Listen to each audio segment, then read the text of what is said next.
నరసింహ నీ దివ్యనామ మంత్రము చేత దురితజాలములెల్ల ద్రోలవచ్చు.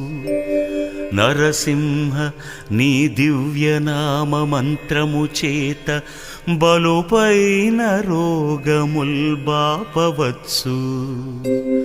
నరసింహ నీ దివ్యనామ మంత్రము చేత రిపు సంఘముల సంహరింపవచ్చు.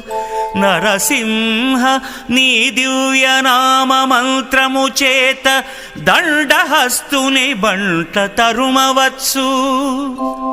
బళిర నేనీ మహామంత్ర బలము చేత దివ్య వైకుంఠ పదవి సాధింపవచ్చు.